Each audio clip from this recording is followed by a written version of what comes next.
Նպատակս այսօր մաֆիայի մասին խոսելը չէ եւ ոչ էլ մարդու մասին։ Այսօր ուզում եմ խոսել շնորհքի մասին։ Իմ Տեր ու Փրկիչ Հիսուս Քրիստոսի շնորհքի մասին եւ մոր աղոթքների զորության մասին։ Քանի մայրեր ունենք այստեղ։ Փառք Աստծո մայրերի համար։ Մեծանում էի որպես երիտասարդ։ Հայրս աշխատում էր երկու տեղ եւ բավարար կրթություն չուներ։ Ամերիկա էր եկել Սիցիլիայից, երբ 13 տարեկան էր։ Այստեղ ամուսնացավ մորս հետ։ Այս երկիրը գալով հայրս աշխատում էր ինչ գործ որ պատահեր։ Տուն էր գալիս հոգնած ու հարբած եւ պարկում էր քնելու։ Միակ ուշադրությունը, որ իրենից ստանում էի, այն ժամանակ էր, որ երբ սխալ գործ էի անում, ինձ իմ սենյակներ տանում եւ կաշվե գոտիով սկսում էր ինձ ծեծել։ 10 տարեկան հասակում զգացի, որ հայրս դադարեցնում էր ծեծերը, երբ լաց էի լինում։ Քանի որ հայրս իր սերը ինձ ցույց չէր տալիս, որոշեցի, որ կյանքիս մեջ ես էլ իրեն իմ արցունքները ցույց չտամ։ Հայրս երբեք ինձ չի գրկել, երբեք չի ասել, որ ինձ սիրում է, երբեք ինձ տղաս չի ասել, ոչ էլ ինձ ձգնորսության կամ որևէ խաղի է տարել, ինչպես մյուս հայրերը իրենց զավակներին էին տանում։ Ես դադարեցի լաց լինելուց։ Շատ դժվար էր զսպելը, քանի որ ինքը հաղթանդամ մեկն էր եւ իր ձեռքին մեծ կաշվե գոտի ուներ։ Ինչքան որ ժամանակն անցնում էր, իմ սիրտն ավելի կարծրանում էր եւ գնալով ավելի դյուրին էր լինում արցունքներս զսպել։ Երբ պատանի էի, այլևս արցունք չունեի։ Եվ սկսեցի դիտավորել այնպիսի բաներ անել, որ ինքը ինձ սենյակ բերելով ծեծեր, որպես իրեն ցույց տայի, որ ես լաց չէի լինելու։ Սկսեցի ատել հորս։ Տարբեր ճանապարհներ էի մտածում իրեն ցավեցնելու, ինչպես որ ինքն էր ինձ ցավեցրել։ Մտածում էի ինչպես իրենից վրեժխնդիր լինեմ, իր այդքան ծեծերի համար, ինձ երբեք չսիրելու համար։ Նույնիսկ շատ անգամներ մտածում էի սպանել իրեն։ Մի օր դպրոց գնալիս մի հին զենք գտա, որը դատարկ էր, փամփուշտներ չուներ։ Եկա ընկերներիս այն գաղափարով, որ մենք կարող ենք գողություն անել այն իտալացիներից, որոնք միշտ հավաքվում էին ընկերային ակումբներում։ Գեղեցիկ հագնված եւ շատ դրամ ունեին։ Մտածեցի կծածկենք մեր դեմքերը, որպեսզի մեզ չճանաչեն եւ այսպիսով զենքը իրենց վրա պահելով ունեցած դրամները կվերցնենք։ Ընկերներս համաձայնեցին եւ մենք գնացինք այդ մարդկանց վրա զենք պահեցինք եւ նկատեցի, որ բավականին շատ մարդիկ կային եւ կարող էին մեզ բռնել։ Իրենց ասացի, որ տաբատները հանեն ու ինձ տան։ Վերցրելով այդ ամենը բավականին տեղ վազեցինք, քանի որ առաջին անգամներ շատ վախեցանք, սակայն ամեն բան հեշտությամբ եղավ, եւ այդպես 3 անգամ նույնը կրկնեցինք։ Մի օր տանը ծնողներիս հետ նստած ճաշում էինք, հանկարծ մեր դուռը թակեցին։ Հայրս դուռը բացեց, 3 մարդ կանգնած էին դռան առջև։ Նրանք սկսեցին իտալերենով իրար հետ խոսել։ Նրանցից մեկը հորս ասաց. «Մենք ուզում ենք ներս գալ, շատ կարևոր է, քո եւ տղայիդ հետ պետք է խոսենք»։ Հայրս իտալերենով նրանց ասաց. «Չէ որ ես ձեզ ասել եմ, որ երբեք իմ ընտանիքիս ու տանս չմոտենաք, իսկ հիմա անմիջապես հեռացեք այստեղից»։ Նրանցից մեկն ասաց. «Եթե մենք հիմա գնանք, դու վաղ առավոտյան այլևս տղա չես ունենա, սա շատ կարևոր է»։ Հայրս մորս ասաց, որ մյուս սենյակը գնա։ Այդ 3 մարդիկ ներս եկան եւ նստեցին։ Նրանցից մեկը մատը դեմքիս ուղղելով ասաց. «Մենք գիտենք, որ դու ես զենքով այդ 3 մարդկանց դրամները վերցրել։ Եթե մենք քո մեծ հոր հարգանքը չունենայինք, դու արդեն մեռած կլինեիր»։ Ես չհասկացա իր միտքը, քանի որ իմ մեծ հայրը մահացել էր իմ ծնվելուց առաջ, իսկ ծնողներս երբեք իր մասին չէին խոսել, եւ այդ մարդը ինձ ասաց. «Եթե մեկ անգամ էլ փորձես մոտենալ այդ մարդկանց, մեծ հորդ հանդեպ ունեցած հարգանքն անգամ այլևս քեզ չի կարող օգնել եւ դու կմեռնես»։ Եվ այդպես գնացին։ Հայրս նորից ինձ սենյակը տարավ եւ սկսեց գոտիով ծեծել, ամեն անգամվանից ավելի ուժեղ։ Հարցրի իրեն, ով է եղել իմ մեծ հայրը, որ այս մարդիկ այսպիսի հարգանք ունեն մահացածի հանդեպ։ Հայրս պատասխանեց. «Մեծ հայրդ մեռած է, իրեն հանգիստ թողիր գերեզմանի մեջ, այդ մասին չենք խոսում։ Իսկ եթե մի անգամ էլ այդ մարդկանց տեսնես կամ քեզ մոտենան, ճանապարհդ փոխիր, անցիր փողոցի մյուս կողմը»։ Սակայն այդ պատասխանը բավարար չէր ինձ համար։ Հաջորդ օրը, երբ դպրոցից տուն էի վերադառնում, եկա այն ակումբը, որտեղ եղել էի արդեն, փնտրում էի այդ 3 մարդկանց, տեսա իրենց եւ հարցրի. «Ով է եղել իմ մեծ հայրը, որի պատճառով ես ողջ մնացի»։ Հայրս ոչինչ չի ուզում խոսել այդ մասին։ Նրանք ասացին. «Քո հայրը շատ հիմարի մեկն է, պետք չուներ 2-3 տեղ աշխատելու, ինքը կարող էր Նյու Յորքի ամենահարուստ եւ անվանի մարդկանցից մեկը լիներ»։ Ասացի. «Ես չեմ եկել հորս մասին խոսելու, ես գիտեմ իրեն, ես ուզում եմ իմանալ ով է եղել իմ մեծ հայրը եւ դուք ինչու եք իրեն հարգում նույնիսկ մահացած ժամանակ»։ Ասացին. «Քո մեծ հայրը Ջոդա Բոսն էր, Ջոդա Մազրիան, նա սպանվել է Լաքի Լուչիանոյի ձեռքով, երբ դեռ դու ծնված չէիր, եւ ասացին. քո հայրը կարող էր այդ դիրքը շարունակել եւ մեր ընտանիքի պարագլուխներից մեկը լիներ»։ Ես նստած լսում էի այդ մարդկանց եւ մտածում. մաֆիայով չէի հետաքրքրված, քանի որ 15 տարեկան հասակից 4 անգամ արդեն իրենց թալանել էի, այն էլ դատարկ զենքով։ Հետաքրքրված չէի մաֆիայով, հավատացեք, որ հետաքրքրված չէի, բայց ես գտա ճանապարհը հորիցս վրեժ լուծելու, քանի որ հայրս ատում էր այդ կյանքը եւ նախընտրել էր 2-3 տեղ աշխատելը եւ իր ստացածը հազիվ ուտելիքի էր բավականացնում։ Հիմա եթե ես այս մարդկանց հետ հարաբերեմ, վստահ եմ, որ հորս սիրտը պիտի կոտրեի։ Եվ սա այն ձևն էր, որ ես իրենից վրեժ պիտի առնեի, քանի որ ինքը ինձ սեր ցույց չտվեց։ Եվ ասացի այդ մարդկանց, քանի որ հայրս չի ցանկանում այդ գործին մասնակցել, արդյոք կա որևէ բան, որ ես կարող եմ անել։ Պատասխանեցին. կա։ Ասացի. ես կանեմ այդ գործը։ Ասացին. ոչ, դու դեռ 15 տարեկան ես, շատ բաներ կա, որ հայրդ քեզ պիտի սովորեցներ, բայց հիմա մենք քեզ հայր պիտի լինենք եւ քեզ սովորեցնենք, եւ երբ դու սովորես ու մեծանաս, մի օր էլ դու այս ընտանիքի գլուխը կդառնաս։ Այս մարդը, որ ինձ հետ խոսեց, Քարլա Գամբինոն էր, եւ ինքը ինձ իր որդին համարելով պիտի սովորեցներ ամեն բան, ինչ որ ես պետք է իմանայի Լաքազանոշկայի մասին։ 15 տարեկան է, երբ ինձ սովորեցրին, թե ինչպես կարող եմ դրամ ունենալ առանց աշխատելու։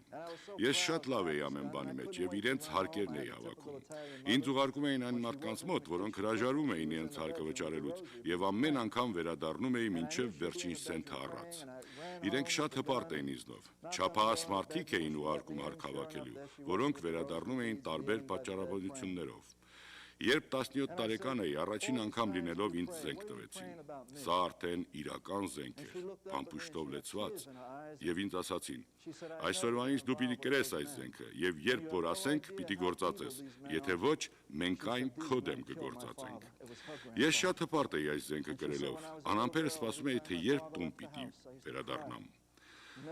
Մայրս տիպիկ իտալացի էր, եթե ինքը խոհանոցում չէր, ուրեմն ննջարանում աղոթում էր։ Տուն վազեցի, ննջարանի դուռը թակեցի եւ ներս մտա։ Տեսա մայրս իր մահճակալի առջև ծունկի եկած աղոթում էր։ Ասացի. ամբողջ ժամանակ դու աղոթում ես, ասա ինձ համար, ինչ ես աղոթում։ Մայրս նայեց ինձ, իր աչքերում արցունք կար, եւ ինձ ասաց. ես գիտեմ, որ այդ մարդկանց հետ կապի մեջ ես։ Դու չգիտես, թե ինչ աստիճանի ահավոր մարդիկ են նրանք։ Այդ մարդիկ սպանել են իմ հորը։ Երբ ես փոքր աղջիկ էի, միշտ լաց էի լինում, չգիտեի հայրս տուն կգա թե ոչ, եւ մի օր էլ նա այլևս չվերադարձավ։ Եվ հիմա նրանք քեզ են գտել։ Ես չեմ ուզում կորցնել որդուս, արդեն կորցրել եմ հորս։ Ես աղոթում եմ, որ այս մարդկանցից հեռանաս եւ Աստծո դառնաս, իր ապահովության տակ լինես։ Սպասածս պատասխանն էր այն։ Զենքս հանեցի եւ ասացի. մայրիկ, այս է իմ ապահովությունը։ Ես չեմ տեսնում այդ Հիսուսին, որին շարունակ դու աղոթում ես։ Եվ եթե ես նեղության մեջ ընկնեմ, չգիտեմ նույնիսկ ինքը այնտեղ կլինի թե ոչ, բայց այս զենքը ինձ հետ կլինի օրը 24 ժամ, եւ գիտեմ, թե ինչպես գործածեմ այն, եւ չեմ վախենում գործածելուց։ Ուրեմն դու այլևս պետք չունես իմ ապահովության համար աղոթելու, ես այն ունեմ։ Մայրս արցունքն աչքերին շարունակում էր նայել ինձ։ Հարցրի. ուրիշ էլ ինչ ես աղոթում ինձ համար։ Ասաց. ես աղոթում եմ, որ մի օր դու քարոզիչ դառնաս։ Շատ ծիծաղելի էին այդ խոսքերը։ Ասացի. ինչ անմիտ բաներ ես խոսում, մայր։ Այս ընտանիքից որևէ մեկը քարոզիչ չի եղել։ Ընտանիքի բոլոր անդամները մաֆիայի մեջ են եղել, բացի հորիցս, որ շատ անխելք մեկն է, որ այսպիսի աշխատանքով է ապրում։ Ինձ համար այլևս այդ աղոթքը չանես։ Ես գիտեմ, թե ինչու եմ ապրում այս աշխարհի մեջ եւ գիտեմ, թե ինչ պիտի լինեմ։ Հայրս չցանկացավ մեծ հորս շարունակել։ Ես եմ այն շարունակելու, եւ ես ավելի մեծ ու հարուստ պիտի լինեմ, քան իմ մեծ հայրը։ Մայրս ինձ նայելով ասաց. դու երբեք չես կարող դադարեցնել իմ աղոթքները։ Արցունքները առատորեն թափվում էին նրա աչքերից եւ շարունակեց. Ես երբեք չեմ դադարեցնի իմ աղոթները, մինչեւ որ Աստված պատասխանի։ Որոշ ժամանակ անց փողոցներից մեկում սպանություն էր կատարվել, երկու անհատների միջոցով, եւ ես պետք է գտնեի սպանողներին եւ կրակեի այնպես, որ նրանք վիրավորվեին, որպես զգուշացում ոչ թե միայն իրենց, այլ նաեւ ամբողջ Նյու Յորքին, որ որևէ մեկ այլևս չհամարձակվի նման քայլի դիմել։ Եվ ինձ ասացին. մենք քեզ քո իրական անունով չենք ուղարկելու, դու կունենաս ուրիշ անունով ազնագիր, եւ օդանավի տոմսերը արդեն գնել ենք։ Երբ օդանավակայան իջնես, քեզ կդիմավորեն, կտան մեքենայի բանալիներ, զենք, հասցեն ու նկարները այդ երկու անհատների, որոնց պետք է միայն վիրավորես։ Ամեն բան ըստ պահանջածի կատարվեց եւ վերադարձա օդանավակայան։ Մեքենան կանգնեցրի կանգառում եւ օդանավ բարձրացա։ Հանկարծ ոստիկանությունը ինձ իմ իրական անունով կանչեց եւ հարցրին, թե ինչու եմ այդ մարդկանց զենքով վիրավորել։ Գիտեին նույնիսկ նրանց անունները եւ ինձ բանտ տարան։ Իսկ հաջորդ օրը դատարան։ Դատավորը սկսեց հարցաքննել ինձ, թե ով եմ ես, Նյու Յորքում ինչով եմ զբաղվում եւ ով է ինձ ուղարկել։ 17 տարեկանում մաֆիային ուխտ էի արել, որ ինչ էլ պատահի ինձ կյանքում, ես միշտ լուր պիտի մնամ։ Պահելով արդեն երթումս, չպատասխանեցի դատավորի հարցերին։ Դատավորն ասաց. եթե շարունակես լռել, քեզ ամենաերկար ժամկետով պատիժը կտամ։ Առաջին օրվանից ես լուռ էի եւ ինձ ուղարկեցին Քանզասի ամենավտանգավոր բանտը։ Ինչքան էլ որ դիրք եւ ուժ ունեի, այնուամենայնիվ ամեն օր կռիվների մեջ էի։ Հայրս երբ իմացավ, որ ես բանտում եմ, ինձ նամակ ուղարկեց գրելով. դու այլևս ընտանիք չունես, դու կոտրել ես թե իմ եւ թե մորդ սիրտը։ Մենք այլևս քո նման որդի չունենք եւ երբեք այս տունը ոտք չդնես։ Բանտից երբ դուրս եկա, գնալու տեղ չունեի։ Նյու Յորքում ընկերոջս տունը մնացի։ Ես խուսափում էի ինձ առաջադրանքի ուղարկող մարդկանց հանդիպելուց, քանի որ մտածում էի, թե չկարողացա մինչև վերջ կատարել այդ գործը եւ 5.5 տարի հետո միայն վերադարձա։ Սակայն իրենք գիտեին, որ ես բանտում եմ եղել։ Վերջապես գնացի իրենց մոտ, թեև չգիտեի, թե ինչ է սպասվում ինձ։ Զենքս հետս վերցրի այն նպատակով, որ եթե ուզեն ինձ սպանել, գոնե հասցնեի իրենցից մի քանիսին էլ ես սպանեի։ Երբ ներս մտա, առաջին հարցը այս է. զենք ունես հետդ։ Պատասխանեցի. այո։ Ասացին, որ զենքը իրենց տամ։ Ասացի ոչ, եւ զենքը դրեցի սեղանի վրա, որը ինձ շատ մոտ էր դրված։ Մտածելով, որ հարկ եղած դեպքում կկարողանամ այն արագորեն վերցնել։ Նստեցի նրանցից մեկը դեմքիս նայելով հարցրեց. ինչպես անցան բանտում եղած տարիներդ։ Պատասխանեցի. ես մեծ եմ եւ ուժեղ։ Ինձնից որևէ ոսկոր չկոտրվեց։ Գոյատևել եմ եւ ինքս ինձ հոգ տանել գիտեմ։ Հարցրին. բանտում եղած ժամանակ որևէ հարց կար մտքիդ մեջ, որ ամենից շատ քեզ մտածելու առիթ էր տալիս։ Շատ հեշտ էր այդ հարցին պատասխանելը, քանի որ առավոտ, կեսօր եւ գիշեր ինքս ինձ հարց էի տալիս, ինչպես ձախողեցի, ամեն բան արել էի ճիշտ այնպես, ինչպես ինձ ասել էին, եւ ես այս ամենը բացատրեցի իրենց։ Աթոռին հենվելով մարդը շարունակեց. հիմա կիմանաս, թե ինչու քեզ ասացինք զենքը ցած դիր, հավանաբար դու հիմա չհասկանաս, բայց հետո կիմանաս։ Ասաց. մենք էինք, որ ոստիկանությանը հայտնեցինք ամեն բան։ Երբ լսեցի այդ խոսքերը, հայացքս դարձրի դեպի զենքը, ուզում էի սպանել իրենց, քանի որ իրենք պատճառ եղան կյանքիս տարիները կորցնելու եւ ծնողներիցս բաժանվելու, եւ շարունակեց ասելով. ես էի քո անունը ոստիկանության հայտնողը։ Մենք գիտեինք, որ դու շատ կարող մեկն ես դրամ առնելու մեջ։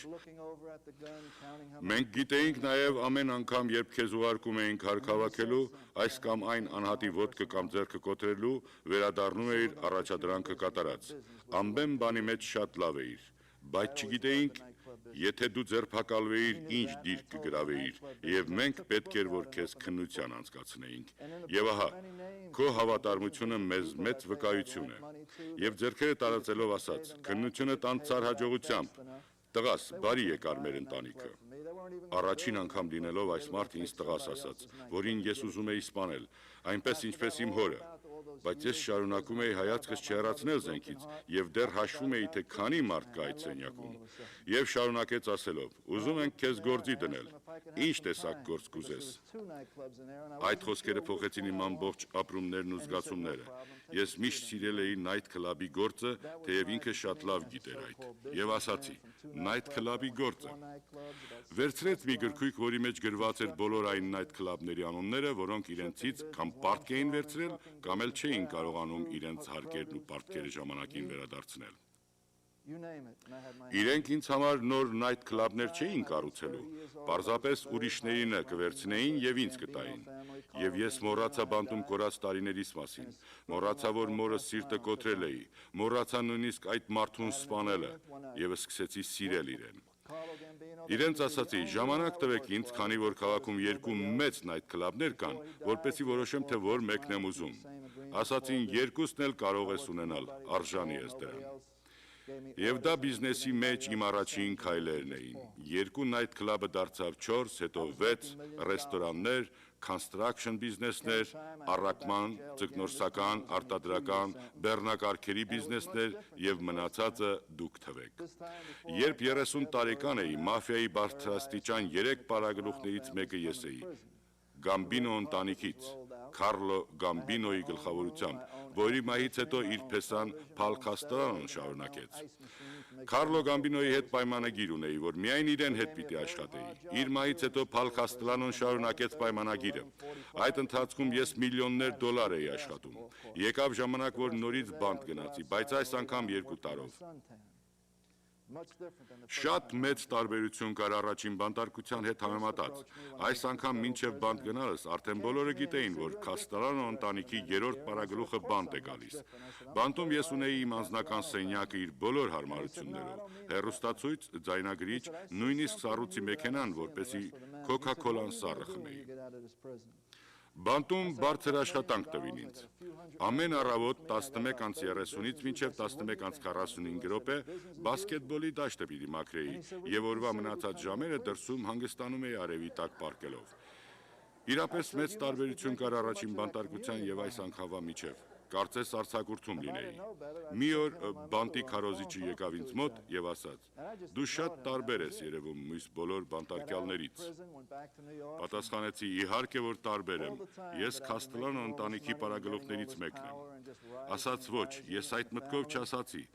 Բան կա քո մեջ, որ մյուսները չունեն։ Երբ բանտից դուրս գաս, ինչ ես անելու»։ Ասացի. «Միլիոններ դոլարներ ունեմ եւ մի քանի 100 անհատներ, որոնք աշխատում են ինձ համար, ինչպես նաեւ 30-ից ավել բիզնեսներ, ինչպես թե ինչ պիտի անեմ, սովորականի պես կշարունակեմ բիզնեսս»։ Հարցրեց. «Երբևէ մտածել ես, որ քարոզիչ դառնաս»։ Պատասխանեցի. «Երևում է, որ հաղորդության գինիից շատ ես խմել եւ կարծես թե մորս հետ խոսացած լինես» եւ պարզապես իրեն արհամարեցի։ Բանտարկությունս վերջացավ, ետ Նյու Յորք եկա, սակայն ամբողջ տարիների ընթացքում, թեև մեծ ուժ եւ անուն ձեռքձգեցի, ավելի մեծ գումարներ շահեցի, նորից կյանքիս մեջ պակաս բան էի զգում։ Առնում էի վերջին սիստեմի Մերսեդեսներ, ուրախ էի մինչև առաջին բենզին լցնելը։ Դրանից հետո ուրախությունս անցնում էր։ Առնում էի Rolex կամ ոսկյա զարդեր եւ ադամանդներ, որոշ ժամանակ հետո այդ ամենը կորցնում էին իրենց փայլը, կորցնում էի եւ ուրախությունս։ Շարունակ զգում էի այդ դատարկությունը կյանքիս մեջ, չգիտեի ինչով լեցնեմ այն։ Ունեցածս էլ ժամանակավոր ուրախություն էր տալիս ինձ։ Մտածեցի միգուցե Նյու Յորքում ինձ FBI-ը, գաղտնի ոստիկանությունը, ետևում էին ինձ օրը երբեք ազատություն չունեի, գուցե դրանից է։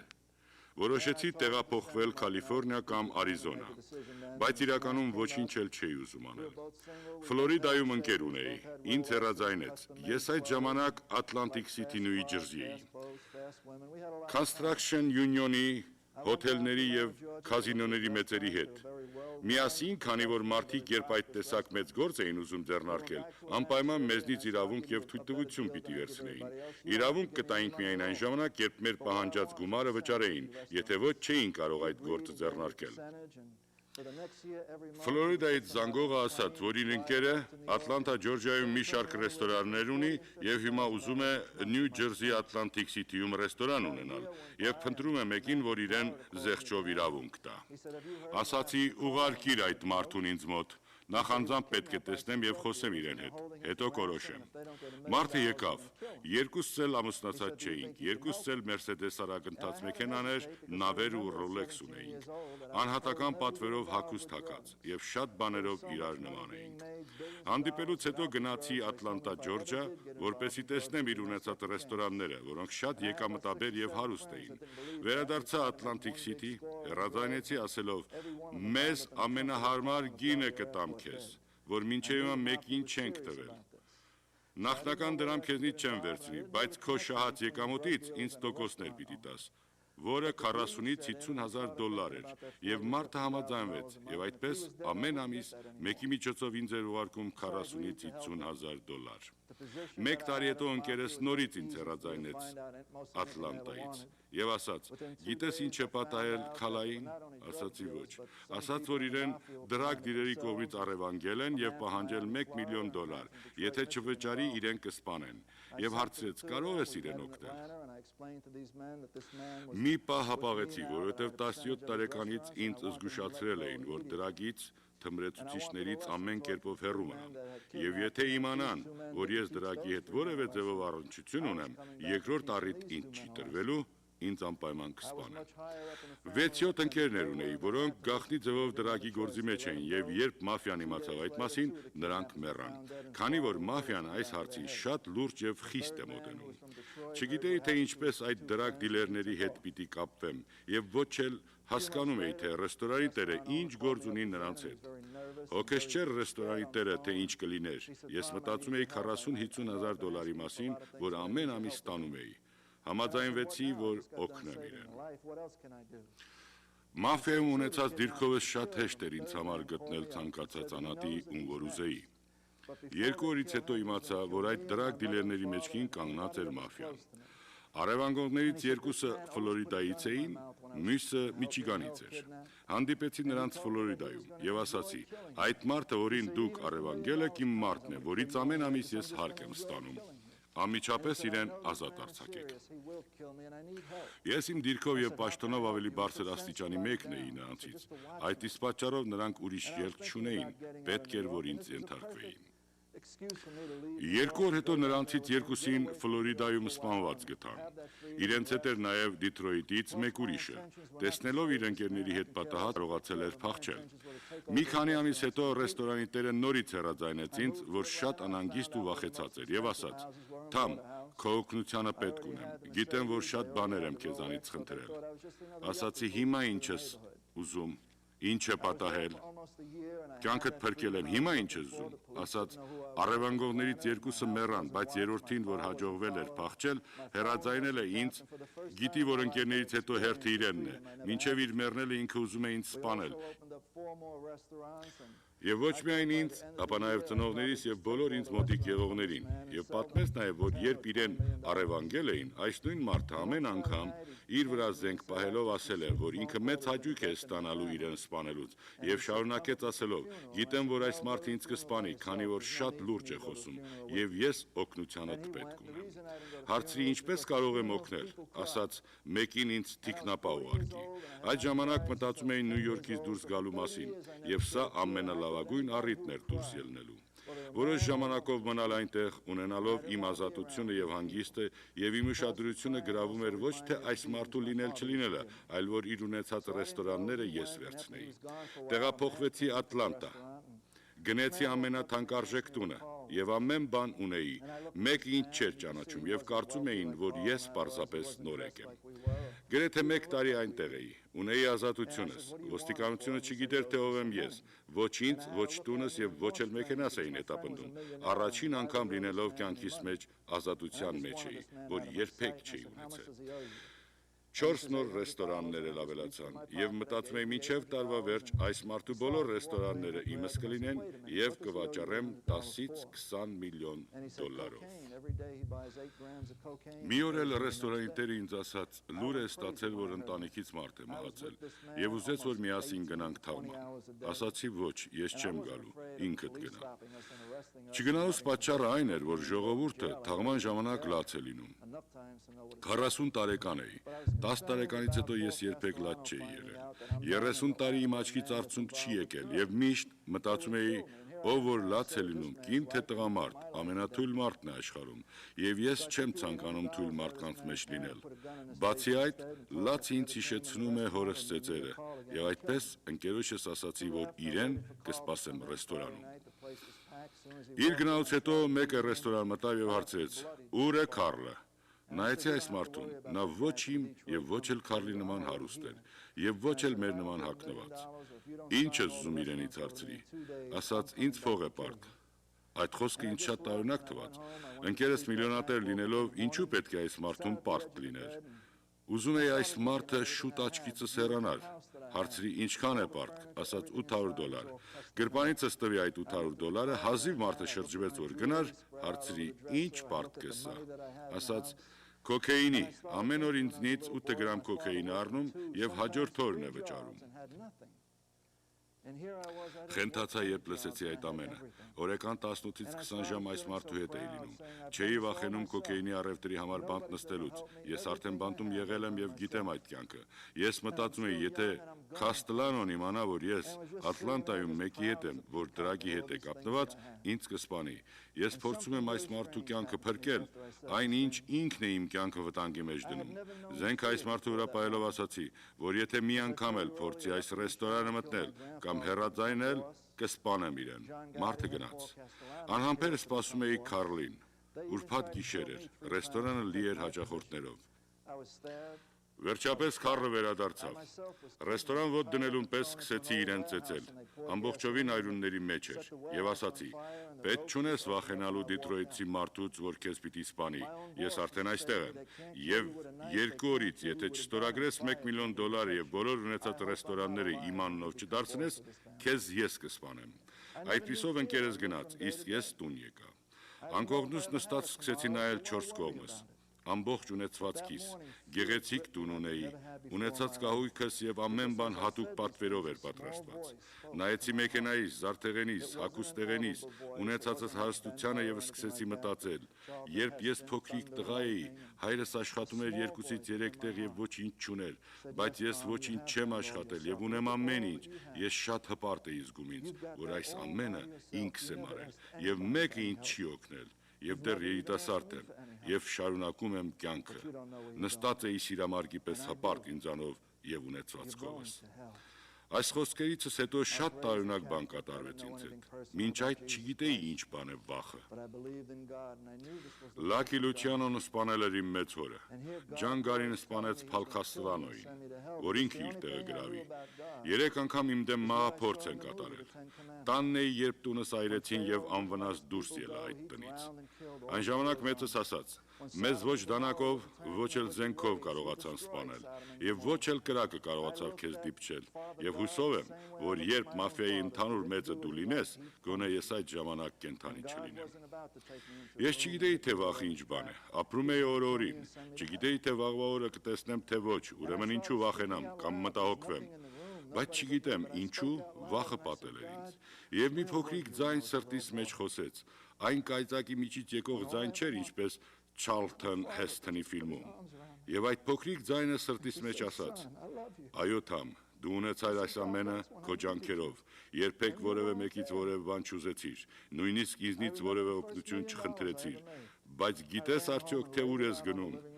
իսկ ես գիտեմ, դու դժոխք ես գնում»։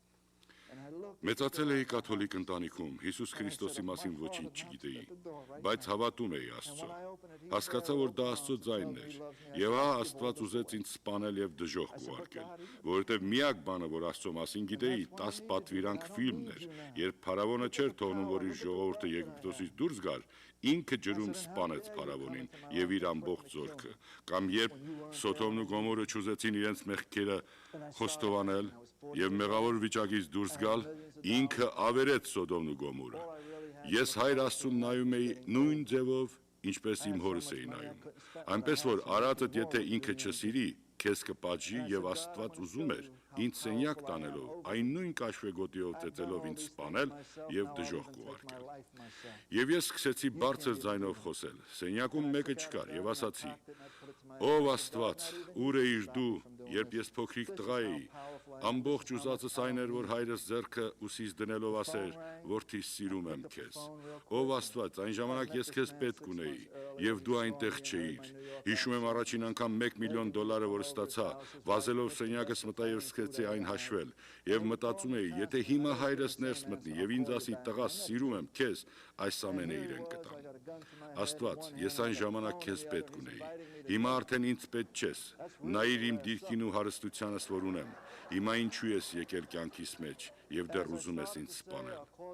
Սկսեցի մտածել, 40 տարեկան եմ եւ այնքան հարստություն ունեմ, որ ողջ կյանքում չեմ կարողանա այն ծախսել։ Եվ ասացի. «Ով Աստված, ես քեզ ցույց կտամ, թե ինչ զորավոր մեկն եմ ես քո հանդեպ։ Ես այս ամենին հասել եմ իմ ուժերով, իմ կյանքին էլ կարող եմ վերջ տալ իմ ուզելով, եւ դու ոչինչ չես կարող անել»։ Եվ զենքս գլխիս պայելով ասացի. «Ով Աստված, դու նույնիսկ չես կարող արգելել ինձ հիմա։ Ահա տես թե ինչքան կամքի ուժ ունեմ, եւ տես թե մինչեւ ինչ աստիճան ես քեզ չեմ ուզում»։ Այդ պահին հեռախոսը զնգաց. «Արագ վերցրի լսափողը»։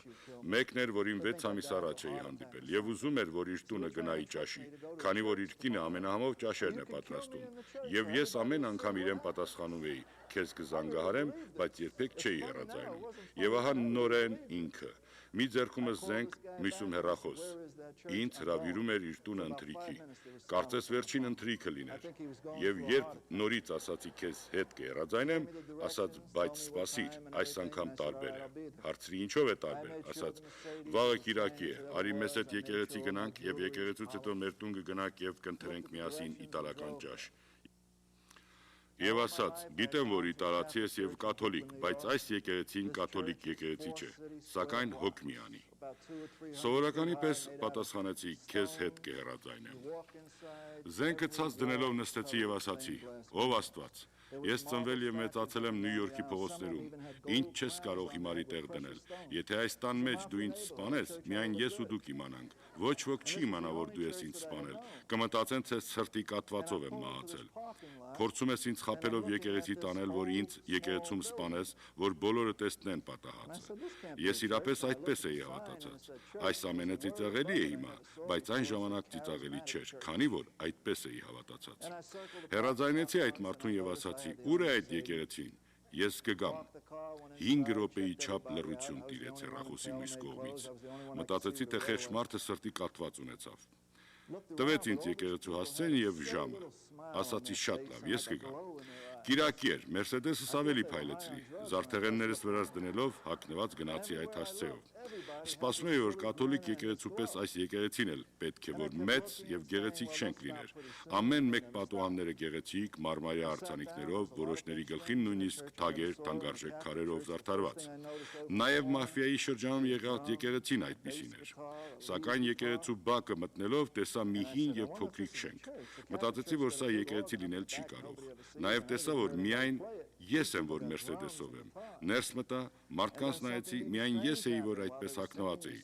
Շուրջս նայելով նշմարեցի, որ այս ժողովրդի դեմքին ժպիտ կա եւ նրանց աչքերը փայլում են։ Կարծեցի թմրեցուցիչի ազդեցության տակ են եւ չէր դադարում նրանց ժպիտը։ Շատ տարօրինակ էր այս եկեղեցին կաթոլիկ եկեղեցու համեմատ։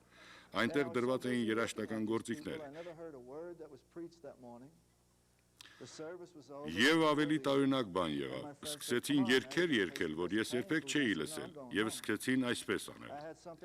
Զենքս նույնիսկ չէի հանել, կարծեցի, թե մեկն իրենց ասել է, որ այս մարդը եկել է ձեր ունեցած առնի։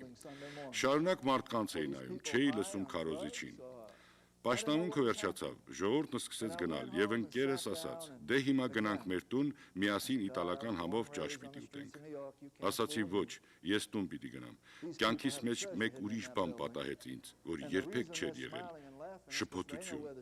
Ես իմ կյանքի տերն էի կարծում ինձ, բայց ինչ պատահեց, չգիտեմ։ Տուն գնացի եւ Աստծուն ասացի. ով Աստված, դու գիտես, ես ծնվել եմ եւ մեծացել Նյու Յորքի փողոցներում, դու ինչ չես կարող հիմարացնել։ Այս ժողովուրդը գանձ ունի պահած այդ շենքում եւ պատճառը, որ ուրախ են, այն է, որ միայն իրենք գիտեն իրենց գանձի տեղը, իսկ ես ոչ։ Այդ ժողովուրդը ծիծաղում է ինձ վրա եւ ասացի. Աստված, իմ ինքնասպանությունը հիմա կթողնեմ, քանի որ երբ ուզեմ կարող եմ անել։ Հաջորդ կիրակի ես նորից գնալու եմ այդ եկեղեցին եւ պետք է վերցնեմ նրանց բոլոր ունեցածը, որ պահել են այդ եկեղեցում։ Հաջորդ կիրակի նորից գնացի այդ եկեղեցին։ Ժողովուրդը նորից ժպտում էր։ Այս անգամ նստելով սկսեցի զննել եկեղեցու ամեն մեկ պատը, անկյունը, առաստաղը եւ հատակը։ Հաջորդ բանը, որ իմացա, պաշտամունքը արդեն վերջացել էր։ Ժողովրդի մեծամասնությունը գնացել էր։ Ես վերջինն էի, որ տեղումս դեռ նստած էի։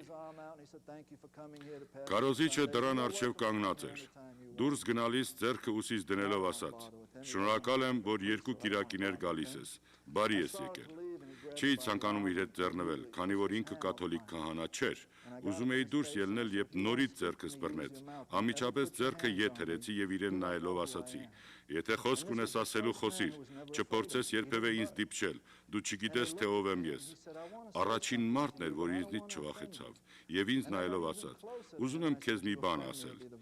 Իսկ ես չէի ուզում իրեն մոտենալ եւ ասացի. եթե ինձ մոտենաս, դա քո վերջինը կլինի։ Դու չգիտես, թե ով եմ ես եւ ինչ եմ ես։ Զգուշացիր ինձ հետ խոսելիս։ Եվ նա նորից ինձնից չվախեցավ եւ ուղիղ աչքերիս նայելով ասաց. աչքերը սրտի պատուհաններն են։ Առաջին կիրակին, որ եկար, քո աչքերին նայեցի եւ տեսնում էի մի փոքրիկ տղա քո մեջ նստած, որ լաց է լինում։ Եվ ուզում էր, որ իրեն սիրեն։ Եվ ձեռքը ուսից դնելով ասաց. ես քեզ սիրում եմ։ Իրենից 4 ոտնաչափ հեռու կանգնեցի։ Մաֆիայի մեջ լինելով, միլիոններ դոլար նայթ քլաբներ ունենալով, նույնիսկ կանայք ինձ չասացին սիրում եմ քեզ։ Ինչ մնաց տղամարդ։ Հիշում եմ, երբ Քարլա Գամբինոն ինձ հարցրեց, որևէ վկա ունես կյանքիդ մեջ, ոչ ասացի։ Ասաց, միակ մարդն ես կյանքիս մեջ հանդիպած, որ որևէ վկա չունի։ Մեկը չգիտեր այդ փոքրիկ տղայի մասին, բացի ինձնից, եւ դա իմ գաղտնիքն էր։ 40 տարեկան եմ, եւ այս մարդը 2 կիրակիներ շարքի մեջ ինձ տեսնելով իմացավ իմ գաղտնիքը։ Ես չէի կարող ընդունել սա։ Այս մարդը պետք է մեռնի։ Երբ ուզում էի գնալ, ինձ տվեց իր բիզնես քարտը եւ ասաց. զանգիր ինձ, միասին կհանդիպենք, կճաշենք եւ կզրուցենք։ Եկա դեպի մեքենաս, մտածելով, սպասիր, որ հանդիպենք։ Տուն եկա եւ սկսեցի մտածել, ինչպես պետք է հանդիպեմ իրեն մեկ շաբաթից, ինչպես կարող եմ համբերել մինչեւ մյուս շաբաթ։ Հեռաձայնեցի իրեն եւ ասացի, ուզում եմ քեզ հետ խոսել հենց հիմա։ Ասաց շատ լավ, հանդիպենք եկեղեցում։ Հիմա ոչ ոք չկա այնտեղ, ես եւ դու կլինենք, կարող ենք հանգիստ խոսել։ Ամեն բան շատ լավ էր։ Ոչ այս քարոզիչը եւ ոչ էլ ուրիշ մեկը այստեղ չգիտեր իմ անունը։ Համոզված էի, որ ինքը ինձանից առաջ այնտեղ կլինի։ Մտածում էի, որ իր գրասենյակը կմտնեմ, կսպանեմ իրեն եւ ետ մեքենաս նստելով տուն կգամ։ Շատ բարձ բան էր այս ամենը։ Երբ հասա, ինքն արդեն այնտեղ էր։ Ներս մտա։ Բայց երբ այս մարդուն նայեցի, այլևս չկարողացա բարկանալ։ Իր առաջին խոսքը այս էր. ինչ է անունդ։ Ասացի Թամ։ Ասաց Թամ, Հիսուսին գիտես։ Ասացի իհարկե, ես կաթոլիկ եմ, բոլոր կաթոլիկները գիտեն Հիսուսին։ Հարցրեց, երբ մեռնես, գիտես ուր ես գնալու։ Ասացի, այո, դրախտ։ Ասաց, ինչով ես համոզված։ Ասացի, երբ ես 1 տարեկան երեխա էի, ծնողներս ինձ կաթոլիկ եկեղեցի են տարել եւ քահանան իմ վրա սուրբ ջուր է լցրել։ Եվ հիմա գիտեմ, որ դրախտ եմ գնալու։ Այդ խոսքից վրա շատ տարօրինակ նայեց ինձ եւ ասաց. վերստին ծնունդ ունես։ Հարցրի վերստին ծնունդ, չգիտեմ թե ինչի մասին ես խոսում։ Ասաց երկնային թագավորություն մտնելու համար պետք է վերստին ծնված լինես։ Եվ բացեց Սուրբ Գիրքը։ Առաջին անգամ էր, որ Սուրբ Գիրքը բացված էի տեսնում, եւ ասաց. Հռոմեացիս 10:9-ում գրված է. եթե բերանովդ խոստովանես եւ սրտիդ մեջ հավատաս, որ Հիսուս մեռելներից հարություն է առել, դու կփրկվես։ 1 տարեկանում ինչպես պետք է ասեիր այս ամենը։ Ասացի իհարկե չէի կարող, եւ ոչ ոք չի կարող 1 տարեկանում խոսել։ Ասաց եկեղեցու գալու մասին ինչ կասես։ Ծիծաղեցի իր վրա այնպես, ինչպես մորս ասածների վրա էի ծիծաղում։ Հարցրեց ինչու ես ծիծաղում։ Ասացի ես մեղավոր մեկն եմ, միգուցե ամենամեծ մեղավորը, որ երբևէ կյանքիդ մեջ տեսել ես։ Եվ նա կարդաց Հռոմեացիս 3:23-ը։ Ես իր բոլոր հարցերի պատասխանը ունեի մինչև այն ժամանակ, երբ սկսեց Սուրբ Գիրքը բացել։ Եվ ասաց. Հռոմեացիս 3:23-ում գրված է. բոլորը մեղք գործեցին եւ Աստծո փառքից պակասած են։ Եվ ասաց. դու բոլորովին տարբեր մեկը չես եկեղեցու ժողովրդից եւ ոչ էլ ինձնից։ Ինչպես թե 23 տարի եղել եմ մաֆիայում, Քաստելանո ընտանիքի 3-րդ պարագլուխներից մեկն եմ, եւ հիմա ինձ ասում են, թե տարբեր մեկը չեմ, 23 տարվա մեջ առաջին անգամ լինելով լուռ մնալու տվածս խոստումս խախտեցի, քանի որ ուզում էի այս մարդը իմանա, թե ինչ հրեշային կյանքով ապրող մեկն եմ ես, որ նույնիսկ Աստված ուզում է ինձ սպանել, եւ ես դառնալով անցյալիս սկսեցի պատմել կյանքս այնքան հեռվից, ինչքան որ կարող էի հիշել։ Տարօրինակ բան կատարվեց ինձ հետ, երբ ուշքի եկա, աչքերս փակ էին, եւ ոչ էլ աթոռին նստած էի, հապա սենյակի մեջտեղը նստած լաց էի լինում երեխայի պես։ 30 տարվա մեջ առաջին անգամ լինելով չէի կարողանում զսպել ինձ, արցունքներս հոսում էին ու հոսում։ Երբ շրջվեցի իր գրասեղանի կողմը, ինքը այնտեղ չէր։ Դարձա մյուս կողմս, տեսա, որ ինքն էլ ծունկի եկած լաց է լինում։ Նայելով իրեն ասացի. դու ինչու ես լաց լինում։ Չգիտես, թե ինչ պատահեց, ասաց նա։ Ասացի, այո, գիտեմ, ես շատ հիմար վիճակի մեջ դրի ինձ, թող որ հեռանամ այստեղից։ Ասաց, ոչ, դու սրտիդ դուռը բացիր եւ Հիսուսին ներս հրավիրեցիր։ Թեև չհասկացա, թե ինչ կատարվեց, բայց տարբեր զգացում ունեցա, որ երբեք չէի ունեցել, մինչև որևէ խոսք ասելս, ինքն ինձ ասաց. կարող եմ քեզ առաջնորդել մեղավորի աղոթքի մեջ։ Չգիտեի, թե ինչ աղոթք էր դա, բայց համոզված էի, որ ես պետք ունեի եւ ուզում էի այդ աղոթքը։ Եվ ինքը ինձ աղոթքի մեջ առաջնորդեց։ Զգացի, որ մանկական տարիներից սկսած ցավի, բարկության եւ անառակության ծանրությունը մեջիցս ելավ, եւ երբ վերջացրի աղոթքս, զգացի, որ ես բոլորովին տարբեր մեկն եմ։ Եվ քարոզիչը ասաց. հիները անցան եւ ամեն բան նոր եղավ։ Դու նոր ստեղծված ես։ Ես ոչ միայն այդ խոսքերը լսեցի, այլև զգացի։ Ես գիտեի, որ տարբեր մարդ եմ հիմա եւ հասկացա այն ինչը, որ փնտրում էի իմ ողջ կյանքիս ընթացքում, դա Հիսուս Քրիստոսն էր։ Եվ հիմա ես ունեմ իրեն իմ սրտի մեջ եւ որևէ բան չի կարող նրան ինձնից հեռացնել։ Նա ինձ Սուրբ Գիրքը տվեց եւ ասաց. գնա տուն, կարդա Սուրբ Գիրքդ եւ աղոթիր։ Տուն եկա այն նույն տեղը, ուր Աստված առաջին անգամ հետս խոսել էր։ Ծունկի եկա եւ ասացի. Տեր, ես քեզանից զորավոր չեմ, առանց քեզ ես ոչինչ եմ, խնդրում եմ ինձ չսպանես, խնդրում եմ։ Այս անգամ արդեն Աստծո հերթն էր, որ իմ վրա ծիծաղեր։ Լսեցի իր ձայնը, որ ասաց. սպանեմ քեզ։ Ոչ, ես քեզ բարձրացնելու եմ։ Ես գիտեի, որ հիմա շատ բաներ կար, որ պետք է անեի։ Այո, ծափահարեցեք Աստծուն իր մեծության համար։ Գիտեի շատ բաներ պիտի փոխեի։ Առաջին քայլս, որ պիտի անեի, մաֆիայից ելնելն էր։ Չէի կարող վերստին ծնունդ ունեցող քրիստոնյա լինելով մաֆիայի շարքերում մնալ։ Միևնույն էր, ինչքան էլ որ դրամ տայի եկեղեցուն, նորեն հնարավոր բան չէր։ Հեռացանեցի Փալ Քաստելանոին եւ ասացի. ես թողնելու եմ մաֆիան։ Փալն ասաց. չէ՞ որ ես քեզ որդուս պես սիրում եմ։ Իրականում ինքը ինձ որդու պես էր ընդունել եւ այդքան տարիների ընթացքում ինձ շատ լավ գիտեր եւ ասաց. եթե թողնեմ մաֆիան, ինքը կանի այն, ինչ որ պարտավոր է անելու։ Նույնիսկ խոստացել էր մի քանի $100,000 ինձ սպանողին։ Հաջորդ բանը, որ պիտի անեի, հորս հեռաձայնելն էր։ Երբ հեռաձայնեցի, հայրս ձայնս լսելուն պես առաջին բանը, որ հարցրեց, այս էր. ինչ ես ուզում։ Ասացի, ուզում եմ, որ դու ինձ ներես։ Ես քեզ սիրում եմ։ Խնդրում եմ ների՛ր ինձ։ Այս ամբողջ տարիների ընթացքում ես ցավեցրել եմ քեզ եւ մորս։ Հիմա ես փոխված եմ։ Այլևս մաֆիայի մեջ չեմ։ Հայրս գիտեր, որ ես երբեք չէի խմում եւ ոչ էլ թմրեցուցիչ էի օգտագործում։ Հարցրեց. հարբած ես։ Ուզում էի իրեն ասել, որ ես նոր գինիով եմ հարբած, բայց ինքը չէր հասկանա դա։ Ասացի ոչ, ես մաֆիայից դուրս եմ եկել եւ Հիսուս Քրիստոսն իմ կյանքի Տերն ու Փրկիչն եմ ընդունել։ Եվ ասացի. կարող եմ մայրիկիս հետ խոսել։ Հայրս ասաց. ոչ, չգիտեմ քեզ ինչպես հավատամ, բայց դու կարող ես ինձ զանգել։ Եթե տեսնեմ, որ դու փոխված ես, այն ժամանակ թույլ կտամ, բայց հիմա այս մասին մորդ չեմ ասելու։ Նստեցի, սկսեցի նայել ամբողջ ունեցվածքիս, տուն, մեքենա, հարստություն եւ ասացի. ով Աստված, շնորհակալ եմ, որ ինձ օրհնել ես այս ամեն ինչով։ Իսկ կյանքիս մնացած 20-30 տարին կաշխատեմ։ Շնորհակալ եմ քեզնից, Տեր։ Տերը ասաց. ոչ, ես քեզ չեմ օրհնել այս ամենով։ Սրանք այն բաներն են, որոնց տարիներ դու պաշտել ես։ Այս ամենով դու քո անձդ ես վարձատրել։ Եվ հիմա դու պիտի ընտրես, թե ում ես ծառայելու։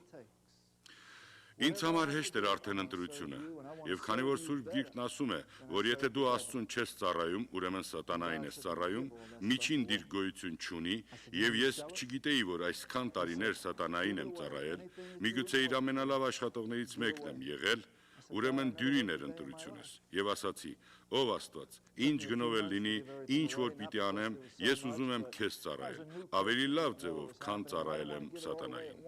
Աստված ասաց. այս ամենը պիտի թողնես։ Ասացի. ծախեմ։ Ասաց. հեռացրու այն ամենը, որ քո աշխատանքով չես ձեռք բերել։ Ասացի. ով Աստված, կյանքիս մեջ մեկ օր նույնիսկ չեմ աշխատել։ Մի քանի ամիս տևեց, որ կարողանայի այդ ամենը հեռացնել, եւ քանի որ նոր քրիստոնյա էի, չէի ուզում ամեն բան մեկ անգամից ձեռքից տալ, այլ քիչ-քիչ, որ գոնե մի քիչ բան մնար, բայց այդպես չէր։ Եվ այս անգամ Աստված իրապես ինձ օրհնեց եւ նոր աշխատանք գտա։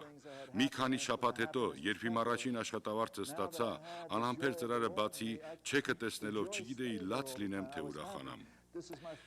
Իմ ներտնազգեստը շատ ավելին արժեր, քան իմ աշխատավարձը, բայց ես ուրախ էի։ Նախկինում ուրախությունս ժամանակավոր էր, հիմա ես Տիրոջ ուրախությունը ունեմ, որ միշտ ինձ հետ էր լինելու։ Կյանքիս մեջ սա իմ առաջին աշխատանքն ու առաջին աշխատավարձն էր, ոչ ոք այլևս ինձ չէր հետապնդում։ Շատ ոգևորված էի այս ամենով։ Մեկ տարի հետո Նյու Յորքից իմացա, որ մաֆիայի պատմության մեջ առաջին անգամ լինելով ձերբակալվել են մաֆիայի 5 պարագլուխները եւ ինձնից պահանջեցին, որ Փալ Քաստելանոյի մասին վկայություն տամ, քանի որ ժամանակին ես իր այդ ձեռքն եմ եղել։ Եկեղեցու սովիվին գնալով ասացի. ինձ սպանելու համար պայմանագիր ունեն եւ հիմա էլ ուզում են, որ վկայություն տամ, եւ ասացի. վախենում եմ, որ վկայություն տալուց հետո մարդ ուղարկեն եւ եկեղեցու ժողովրդին վնասեն եւ միգուցե քեզ էլ վնասեն։ Ասացի. չգիտեմ ինչ անեմ, չեմ ուզում գնալ եւ ոչ էլ ուզում եմ սուտ խոսել, քանի որ չեմ ուզում ուրանալ այն ամենը, ինչ որ Աստված արել է կյանքիս մեջ։ Հովիվս ասաց. թամ, շատ անգամ չգիտենք, թե ինչպես պիտի աղոթենք, ուղղակի Աստծո պիտի հանձնենք։ Աղոթեցինք միասին։ 4 ամիս հետո, երբ հեռուստացույց էի դիտում, ժամը 6-ի լուրերի մեջ հայտնեցին, որ Փալ Քաստելանոն եւ իր թիկնապա Թամի Բլանդին սպանվել են ժամը 4-ին, 3 անձանց միջոցով։ Եվ մի քանի ժամ հետո հեռագիր ստացա, որ գրված էր. այն մարդը, որի համար վկայություն պիտի տայիր, մեռած է եւ իր գործը փակված է։ Խնդրում եմ ինձ սխալ չհասկանաք։ Ես ոչ թե ուզում եմ ասել, որ Աստված սպանեց Փալ Քաստելանոյին իմ ապահովության համար, այլ որ Սուրբ Գիրքն ասում է. ինչ որ ցանես, այն կհնձես։ Սրով ապրողը սրով էլ կմեռնի։ Քաստելանոն շատ ահավոր մեկն էր։ Ահավոր կյանքով ապրեց, ահավոր մահով էլ մեռավ։ Նա միակ մարդն էր, որ մաֆիայում իրեն համար աշխատում էր,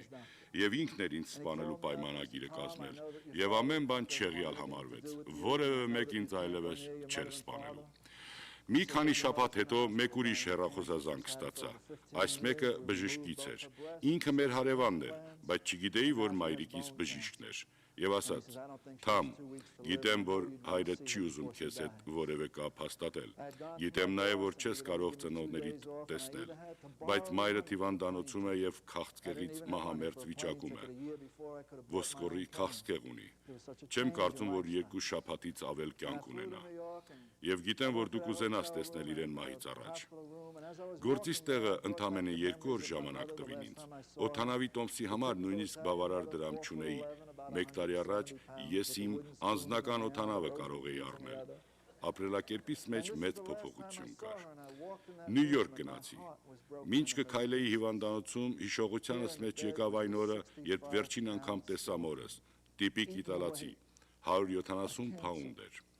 Երբ սենյակ մտա, սիրտս միլիոն կտոր եղավ։ Անկողնում պառկած էր 65 փաունդանոց մի կմախք, քաղցկեղից հալածված։ Այսպես պիտի տեսնեի մորս։ Ցավը չէի կարողանում տանել, լաց էի լինում։ Մայրս ինձ նայեց և ժպտաց։ Ուզում էի գրկել իրեն, արցունքներս իր դեմքին էին թափվում։ Մայրս ժպտալով ասաց. «Դու չգիտես, թե քանի տարի եմ սպասել այսօրվան, այս պահին»։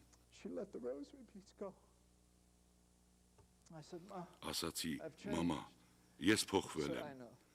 Ասաց. «Գիտեմ»։ Ասացի. «Որտեղից գիտես»։ Ասաց. «Երբ դու ներս մտար, Հիսուսին տեսա քեզ հետ»։ Վերջապես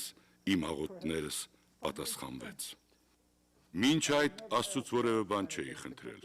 Փրկության պարգևը հրաշք էր ինձ համար։ Դա ես չէի էլ խնդրել։ Բայց այդ օրը ծունկի եկա եւ Աստծուն աղաղակեցի ասելով. «Ով Աստված, քեզ երբեք չեմ մեղադրի, եթե իմ աղոթներին չպատասխանես։ Մայրս քեզ աղոթել է 30 տարի, որ ինձ տեսնի Աստծո մարդ դարձած։ Ինձ տեսել է միայն գանգստեր, նկարներս թերթերում, հեռուստատեսությամբ ժամը 6-ի եւ 11-ի լուրերում, բանտում եւ բանտից ելած։ Ով Աստված, խնդրում եմ մի թողնիր, որ մայրս մահանա, կյանք տուր իրեն, որ տեսնի ինձ Աստծո մարդ դարձած, որի համար աղոթում էր շարունակ»։ Ոտքի ելա, իրեն նայեցի, ոչինչ չէր փոխված։ Հաջորդ օրը ետ պիտի գայի Ատլանտա։ Մի քանի օր հետո բժիշկը նորից հեռաձայնեց ինձ։ Չգիտեի ինչ սպասեմ իր զանգից եւ ասաց. «Թամ, չգիտեմ ինչպես բացատրեմ քեզ։ Մի քանի օրը մեկ մայրիկիդ քննում էինք, թե ինչ արագությամբ է քաղցկեղը տարածվում եւ գիտեինք, թե որքան կյանք է մնացել իրեն։ 2 օր առաջ քննեցինք եւ որևէ քաղցկեղ չգտանք։ Այսօր էլ քննեցինք եւ ոչ միայն քաղցկեղ չգտանք, այլև մայրդ նստել եւ ուտելիք է պահանջել եւ ասաց. կներես, որ քեզ շատ վախեցի։ 2 շաբաթից իրեն տուն կուղարկենք»։ Սա երկրորդ ամենամեծ հրաշքն էր, որ կյանքիս մեջ տեսա։ Առաջինը իմ փրկությունը եւ երկրորդը բժշկությունը։ Այս հիվանդությունը խլում է հազարավորների եւ միլիոնավորների կյանքեր։ Իսկ իմ մայրը ապրեց 18 ամիսներ եւ երբ ինքը դրախտ գնաց, որևէ հիվանդություն չուներ։ Քնեց եւ խաղաղությամբ տուն գնաց։ Երբ ամեն բան լավ է ընթանում, պատմությունն էլ ուրախ է վերջանում։ Բայց սա վերջը չէր։ Աշխատանք էի գնում, սերտում էի Աստծո խոսքը, փորձում էի սովորել կարելիիս չափով, որովհետև կանչված էի ծառայության եւ Աստված պատրաստում էր ինձ։ Իսկ հիմա կաղոթեմ, որ դուք էլ կրկնեք բարձրաձայն, կուզեմ, որ սատանան լսի, միևնույնն է, սիրի թե ոչ պիտի լսի։ Տեր Հիսուս, ես մեղավոր եմ, խոստովանում եմ իմ մեղքերը քեզ եւ ապաշխարում եմ իմ մեղքերից։ Խնդրում եմ սիրես ինձ, հավատում եմ, որ դու Աստծո որդին ես, կույսից ծնված, խաչված եւ 3-րդ օրը հարություն առած նստել Հայր Աստծո աջ կողմը։ Դավանում եմ քեզ եւ ոչ միայն դավանում, այլև կյանքիս Տերը կոչում։ Կյանքս քեզ եմ հանձնում այսօրվանից եւ կծառայեմ քեզ մնացյալ կյանքովս։ Շնորհակալ եմ Հիսուս ինձ փրկելու համար։ Շնորհակալ եմ Հիսուս մեղքերս ներելու համար։ Շնորհակալ եմ ինձ նոր ստեղծված դարձնելու համար։ Ամեն։ Բարի եկար Աստծո ընտանիքը։ Հալելույա։